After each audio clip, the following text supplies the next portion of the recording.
Today, I will be breaking down aggro in Starcraft II. Before we begin, let's define what this term means and its significance in the context of Starcraft II. Aggro is short for aggression, and in most games, it typically refers to when an enemy wakes up from an idle state to approach and fight the player. In Starcraft II, though, aggro is the system that automates combat interactions between two or more units. The key word here is automates. Without aggro, each player-controlled unit would just be standing around, waiting to be given a command manually by the player. This may work in a game like League of Legends, where the player only needs to control one unit. In a game like Starcraft II, though, a game where players control multiple armies of units, often spread out across the battlefield, aggro is needed to allow units some agency when the player is focused elsewhere. With that, let's talk about how aggro works in Starcraft II. Aggro can essentially be summed up into this behavior flowchart. Can I detect the unit? Can I target the unit? Which unit do I target? Attack the unit. Each of these steps have a few smaller systems associated with them, so let's break them down. Can I detect this unit? Every unit, for as long as it lives, has a vision range. A radius that creates a vision circle around them for itself and all allied units. As the unit moves around the map, they will constantly be revealing the fog of war within their vision circle, potentially uncovering neutral or enemy units. Certain units, called detectors, can even uncover stealthed units, revealing them to their allies. There is one caveat though. Most maps have multiple elevation levels for the terrain. This means that ground units cannot reveal higher ground, even if it is within their vision circle. To reveal the fog of war on high ground, the player must either move their ground unit up a ramp to that high ground, or have an air unit move in to provide vision for them. Is the unit targetable? For two units to be able to target each other, only one of them needs to be within targeting range. Much like the vision circle, the targeting range creates a circle around the unit such that any other unit within that circle can be targeted. Some units' targeting circles outrange others. For example, a siege tank greatly outranges an ultralisk. That's not really fair.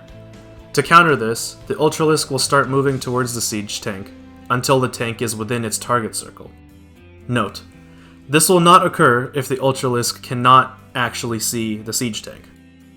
So we have established that all units have a vision circle and a targeting circle. Does this mean that units just aggro on any unit that end up in both these circles? Not quite.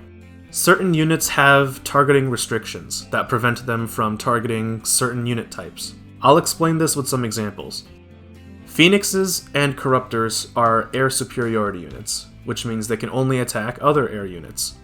Zealots and Zerglings are melee ground units, which means they can only attack other ground units. The Marauder is another unit that can also only attack ground units, but it is a ranged unit, so it can shoot at Zealots and Zerglings from afar before they get charged. There are units like the Marine and the Mutalisk that can attack both air and ground, despite being either a ground or air unit. Neither of these units, however, can attack a stealth unit, like a Dark Templar, unless that stealth unit is revealed by a detector, like a Raven or an Overseer. Which unit do I target? This should be a simple question to answer. If the unit belongs to the enemy, then yes, it is a threat. We should target it. However, consider that most battles in Starcraft II are not between two units, but two armies. How then does a single unit pick a target when there are multiple units within its targeting range? By default, a unit will attack whatever is closest to it, and attack it until it is dead, or it escapes the targeting range. But to make this process more convenient for the player, there is actually a hidden priority system that assigns a priority value to all units. Units with a higher priority value are targeted over other units with lower values. For example, here we have a typical Zerg base. A ground Protoss army is attacking this base. While attacking, they will be prioritizing the Spinecrawlers and the Queens before they start targeting the drones and the hatchery.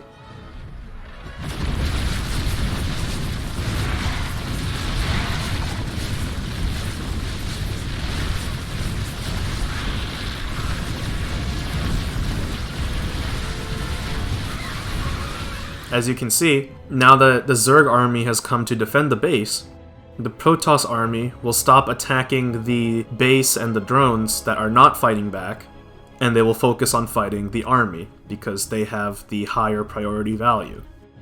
Last step, attack the unit. The moment we've all been waiting for. Now that our unit has selected its target, it will use its weapon to deal damage to it. When a player selects a unit, they can hover over this box at the bottom to see the amount of damage that a weapon can deal.